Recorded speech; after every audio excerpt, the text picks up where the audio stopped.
근데 실제로 네. 결론부터 말씀을 드리면 네. 고관절 골절이 발생하게 되면, 특히 65세 이상의 노인분들에게 고관절 골절이 발생하게 되면 네. 수술을 잘 받으셔도 네. 1년 이내의 사망률이 15%에서 20%입니다. 상당히 높네요. 수술을 안 받으시거나 못 받으신 경우에는 거의 30%까지 사망률이 높아집니다. 그러니까 5분 중에 한 분이나 4분 중에 한 분은 1년 내에 돌아가시는 거예요. 2년 내 사망률은 더 높아집니다. 네네. 그러니까 3년 내 사망률은 거의 뭐 40, 50%에 육박한다고 볼 수도 있는 거죠. 엄청 높네요. 왜 그렇게 높을까요? 왜 고관절 골절이 생명과 이렇게 직결이 돼 있을까? 이유가 있습니다. 왜냐? 그럼 계속 이어서 이번에 이제 노인 뼈 건강 관련해서 질문을 드리기에 앞서서 간단하게 제가 이제 키본 한의원 들어가서 네. 살펴봤더니 여기에 관련해서 특허가 있으세요? 맞습니다. 제가 지금까지 7개의 대한민국 특허를 받았고, 네네. 그리고 3개의 미국 특허를 출원을 한 상태인데요. 네네. 7개의 대한민국 특허 받은 것 중에 6개가 뼈 관련 특허입니다. 뼈 관련이 노인뼈 뭐 이런 게 아니라 그냥 그렇죠. 일반적인, 노인뼈이든 애기들 뼈이든 상관없이. 그래서 네네. 소아 청소년의 뼈 성장, 그러니까 네네. 키 성장과 관련된 특허가 하나가 있고요. 네네네. 소아이든 노인이든 뭐 여성이든 상관없이 골다공증과 골절의 회복과 예방과 치료에 도움이 되는 특허 한약, 접골탕이라고 하는 게 있는데, 한약. 예, 네네. 특허 한약에 대해서 제가 5개, 골절과 골다공증을 합쳐서 5개의 특허를 가지고 있습니다. 그럼 키 성장도 한약 특허인 건가요? 맞습니다. 키 성장도 한약 특허. 한약 특허? 그래서 키 네. 성장 한약 특허 하나, 네네. 나머지 5개는 골절 골다공증 특허 한약, 그 접골탕이라고 하는 거. 그래서 네네. 뼈와 관련된 특허를 6개를 가지고 있는 거죠. 그래서 제가 일명 네네. 압구정 뼈 미남이라고 뼈에 미친 남자입니다. 제대로 된 제가 전문가를 찾아뵌 것 같은데 첫 번째 질문이 그거예요. 네네. 이제 노인분들이 이제 고관절 골절이 예. 상당히 좀 이제 크리티컬하다고 많이 알려져 있잖아요. 근데 특히 이제 노인분들이 고관절 골절이 예후가 안 좋은 이유가 딱히 있을까요? 딱 이유가 있습니다. 어떤 근데 건가요? 그 이유를 말씀을 드리기에 앞서서 네네. 연세 드신 분들이 왜 이렇게 많이 부러지실까요? 뼈가 약해져 있다고 들었던 것 같아요. 맞습니다. 네. 뼈가 기본적으로 약해져 있는 조건이 중요한 조건이죠. 네네. 근데 뼈만 약해져 있을까요? 근육량도 적을 수밖에 없겠죠. 근육도 약해져 있다. 그러니까 별거 아닌 조그마한 충격, 네네. 예를 들어서 실내 낙상 같은 거, 네네네. 아니면 책상에 모서리 어디 잠깐 스치듯 부딪히는 거 정도로도, 네네. 아니면 넘어지는 정도로도 네네. 옛날에 근육이나 지방이 좀 튼실하게 있을 젊은 시절 같으면 그냥 타박상 정도로 끝났을 상황이 뼈도 약해져 있겠다, 그 다음에 충격을 흡수할 수 있는 지방이나 근육량도 부족해 있겠다, 그러니까 골절로 이어지는 겁니다. 이게 근육들이 이제 뼈를 보호하고 있었던 거예요. 보호하고 있었던 거죠. 근데 패드 역할을 못하고 충격 흡수 역할을 못하니까 네네. 쉽게 부러지는 겁니다. 그리고 네네. 노인분들이 또 그것만 안 좋을까요? 근골격계만 안 좋은 게 아닙니다. 또 어디요? 이게 다 종합적으로 안 좋으시기 때문에 네네. 균형 감각이 떨어져 계시죠. 그러니까 균형감. 어지러움증도 많이 느끼시고 네네. 잘 못 챙겨 드시니까, 홀로 사는 독거노인분들 1인 가구도 되게 많으시거든요. 네네네. 그러니까 잘 못 챙겨 드시니까 네. 빈혈도 많이 있으세요. 그러니까 어지러움증도 많이 있으시고, 빈혈, 어지럼증. 그리고 시력도 떨어져 있는 경우 되게 많으시죠. 그러니까 실내에서도 전선줄이 있는 걸 못 보시는 거예요. 그래서 전선줄에 걸려가지고도 많이 넘어지시고, 그 다음에 넘어지는 상황에서도 젊은 시절 같은 경우에는 반사신경을 통해서 좀 낙법을 활용해서 잘 넘어질 수 딱 있는데, 이렇게 짚으시던가. 그렇죠. 네. 반사신경도 떨어져 있습니다. 그러니까 이런 여러 가지 조건들, 눈도 안 좋고, 네. 균형 감각도 안 좋고, 네. 어떤 반사신경도 안 좋고, 네. 근육이나 인대와 같은 지방과 같은 그런 뼈를 보호하는 조직들도 약해 있고, 근데 뼈도 약해 있고, 그러니까 아. 골절로 굉장히 많이 가는 겁니다. 특히 네네. 지금 말씀해 주신 고관절, 네네. 고관절이라고 하는 게 일명 엉덩관절이라고 하는 건데요. 네네네. 골반하고 대퇴골을 이어주는, 우리 몸의 보행과 관련되어서 없어서는 안 되는 네네네. 아주 중요한 골절인데, 이게 사망률과 직접적으로 연관이 되어 있습니다. 이게 특히나 왜 그런 건가요? 아니, 뼈만 부러졌을 뿐인데 왜 돌아가시거나 왜 생명의 위태로움을 왜 얘기해야 되는가? 네네. 많은 분들이 궁금해하세요. 네네. 근데 실제로 네. 결론부터 말씀을 드리면 네. 고관절 골절이 발생하게 되면, 특히 65세 이상의 노인분들에게 고관절 골절이 발생하게 되면 네. 수술을 잘 받으셔도 네. 1년 이내의 사망률이 15%에서 20%입니다. 상당히 높네요. 수술을 안 받으시거나 못 받으신 경우에는 거의 30%까지 사망률이 높아집니다. 그러니까 5분 중에 한 분이나 4분 중에 한 분은 1년 내에 돌아가시는 거예요. 2년 내 사망률은 더 높아집니다. 네네. 그러니까 3년 내 사망률은 거의 뭐 40, 50%에 육박한다고 볼 수도 있는 거죠. 엄청 높네요. 왜 그렇게 높을까요? 왜 고관절 골절이 생명과 이렇게 직결이 돼 있을까? 이유가 있습니다. 왜냐? 네. 이 보행을 못 하시고 꼼짝도 못 하고 누워만 있을 조건에 계시게 되잖아요. 네네네. 그러니까 노인분들은 호흡기도 안 좋으시죠. 그러니까 네네. 감기 걸리면 가래가 들어차죠. 네네. 그러니까 가래 배출을 제대로 할 수 있을까요, 없을까요? 잘 못하겠죠. 누워있기 때문에? 계속 누워있고 움직임이 제한되니까. 가래 배출이 안 되니까 폐렴으로 잘 가는 겁니다. 그리고 오래 누워있게 되니까 면역력도 떨어지니까 네. 감기 바이러스가 폐렴으로 이완이 돼가지고 사망을 하게 되는 경우도 굉장히 많으십니다. 그리고 네. 오래 누워있게 되니까 네. 우리가 비행기 여행을 이렇게 비즈니스석 말고 이코노미석에서 오래 장시간 비행기를 타다 보면 네네. 이코노미 클래스 증후군이라고 있지 않습니까? 그런 게 있나요? 예. 오랫동안 너무 좁은 자리에 앉아 있게 되면 네네. deep vein thrombosis,라고 하는 게 있어요. 네. 심부정맥 혈전증이라고 하는 게 있습니다. 그러니까 다리의 깊은 곳의 정맥에서 네네네. 혈전이 혈전이 생기나요? 생겨가지고 그게 네. 생기기만 하면 좋은데 네. 떨어져 나옵니다. 그래가지고 나와서. 흘러다니다가 뇌혈관 좁은 데 가서 막는 거예요. 그럼 뇌졸중에 걸리는 겁니다. 그리고 심장, 관상동맥을 막을 수도 있죠. 네네. 그럼 심장마비가 되는 거예요. 여기는 상대적으로 정맥이 좀 이렇게 두꺼우니까. 두껍고 넓으니까 괜찮다가. 괜찮은데 여기에서 떨어져 나온 게 괜찮은데 다른 데가, 특히 폐동맥을 막을 수가 있어요. 폐색전증입니다. 그러면 급성 사망이 되는 거예요. 그러니까요. 그러니까 뇌졸중도 걸릴 수 있고 심장마비도 걸릴 수 있고 폐색전증도 걸릴 수 있는 조건, 너무 오래 누워만 있는 조건이기 때문에 노인분들에게는 그러니까 급속하게 병세가 악화될 뿐만이 아니고 사망률도 급증하게 될 수밖에 없는 조건에 계신다.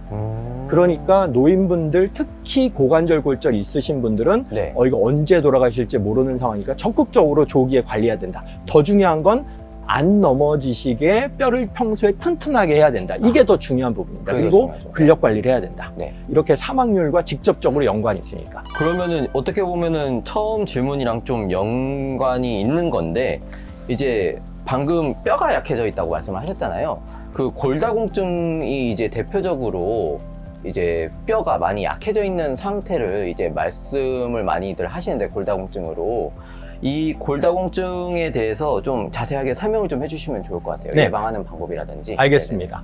제가 골다공증의 정의부터 말씀을 드려보려고 하는데, 네네. 골다공증은 뼈의 네. 강도, 단단한 정도가 약해져서 쉽게 골절될 수 있는 골격계 질환. 이게 골다공증의 의학적 정의입니다. 의학적 정의다. 그런데 골다공증 누구가 바라겠습니까? 네. 아무도 골다공증이 바라지 않죠. 네. 생기길 바라지 않죠. 네네네. 하지만 바라지만 않고 있고 네. 건강에 대한 투자를 안 하고 계세요. 골다공증. 네. 왜냐? 골다공증을 전혀 생각하기 어려운 20, 30대에서부터 사실은 뼈에 대한 건강 투자를 해야 되는 겁니다. 20, 30대도 골다공증에 걸리기도 하나요? 20대 여자분들이 골다공증 상당히 많이 걸립니다. 20대 여자분들이. 왜 그럴까요? 왜? 20대 여자분들 같은 경우에는 네네. 다이어트를 상시적으로 빡세게 하기 때문에 다이어트를 빡세게 했을 때 제일 큰 부작용이 뼈가 약해지는 겁니다. 체질량 지수를 우리가 다 낮추고자 노력을 하지 않습니까? 네네네. 체질량 지수가 낮게 되면 낮게 될수록 뼈는 다 약해지게 되겠어요. 영양 공급이 안 되니까. 충분한 칼슘 섭취가 안 되기 때문에. 네네네. 어쨌든 20대 여성분들의 골 밀도 수치가 네. 40대 여성들의 골 밀도 수치보다 낮다는 더 낫다. 2009년도 대학병원 통계 자료도 있습니다. 2009년. 놀라운 15년 전이네요. 뉴스였죠. 15년 맞습니다. 전이네요. 지금도 아마 달라지지 않았을 거라고 저는 생각합니다. 네네네. 그러니까 너무 다이어트를 빡세게 하는 것도 사실은 뼈에는 좋은 게 아니다. 어. 어쨌든 그래도 20, 30대의 시기는 네네. 가장 근력과 네. 뼈가 네. 골 밀도가 가장 강성할 때입니다. 일반적으로는. 네네. 너무 다이어트를 빡세게 하거나 네. 너무 큰 기저질환이 있지 않으면 네네. 그때 네. 최대 골 밀도 수준을 만들어 놓는 게 제일 중요합니다. 그리고 최대 근육량을 만들어 놓는 게 중요합니다. 근육이랑 뼈를 최대한 젊었을 때. 젊었을 때 네네. 최고 수치로 만들어 놓는 거. 끌어올려놔라. 왜냐하면 네. 어차피 떨어지니까. 무조건 떨어지나요? 무조건 떨어집니다. 나이가 들면. 나이가 들면 네. 어느 정도로 떨어지느냐. 네네. 만 35세서부터 네네. 근육은 네. 매년 1%씩 떨어집니다. 1%씩. 그러니까 만 70세 정도가 되면 네. 35%가 더 떨어져 있는 상태인 거죠. 35세 때 기준으로 해서. 매년 1%씩 떨어집니다. 아, 그러네요. 그러니까 65%만 가지고 살아가게 되는 거예요. 100%일 때 65%. 맞습니다. 그리고 뼈는 네네. 매년 0.5%씩 줄어드는 겁니다. 그래서 반이긴 하네요. 그래, 반이긴 하지만 골 감소증이라고 하는 또 병이 있습니다. 또 골 감소증이라고. 골 감소증이라고 하는 거. 골 밀도가 골 다공증보다는 괜찮지만 네. 언제든지 골 다공증으로 갈 수 있는 위험한 조건. 약간 예비 골다공증 느낌이네요. 예비 골 다공증. 네네. 골 다공증 예비군이죠. 그런데 이런 분들 열심히 20, 30대에서부터 건강 투자를 하라고 제가 말씀드렸는데 네네. 그런데 대부분 안 하세요. 네. 내가 뭐 놀기도 바쁘고 공부하기도 그렇죠. 바쁘고 취업 준비하는데 술도 바쁘고 먹어야 되고. 연애도 해야 되고 술도 먹어야 되고 네. 거의 신경을 안 쓰시죠. 그렇죠. 그러다가 이제 40대 중반, 후반, 갱년기 넘어가면서부터 아이쿠야 내가 뼈가 이렇게 약해져 있다니 이렇게 뒤늦게 후회하고 뭔가 조치를 취하려고 많이들 하십니다. 대표적인 조치, 다 국민 상식, 네. 뼈를 좋게 할 수 있는 좋은 영양원은 딱 두 가지다라고 다 알고 계세요. 칼슘? 칼슘 섭취와 네. 비타민 D 섭취죠.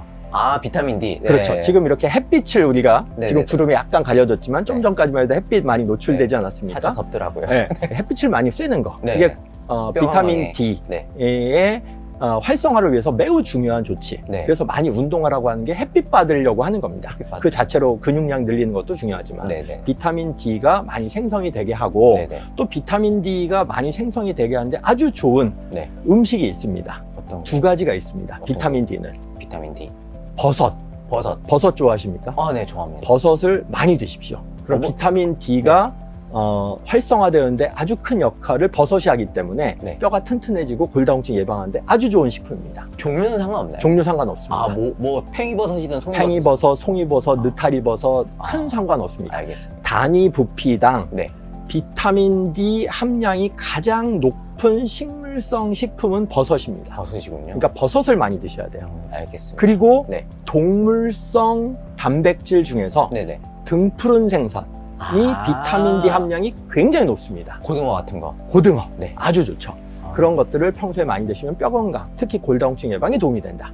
지금 제가 비타민 D만 말씀을 드렸는데 네네. 칼슘에 대해서도 또 말씀을 드리고 싶은 음식이 있어요. 어떤 게 있나요? 칼슘은 네. 우유, 우유. 우유를 많이 드셔야 되고 애기들 특히 네네. 특히 20, 30대 여성분들 다이어트 하실 때 우유 많이 드셔야 됩니다. 네네. 유제품들은 다 많이 들어가 있고 네. 요크루트도 많이 들어가요. 아. 그리고 두부, 두부. 그리고 귤 두부. 이런 귤. 것들이 칼슘이 굉장히 많이 들어가 있습니다. 귤은 처음 들어본 것 같아요. 네네.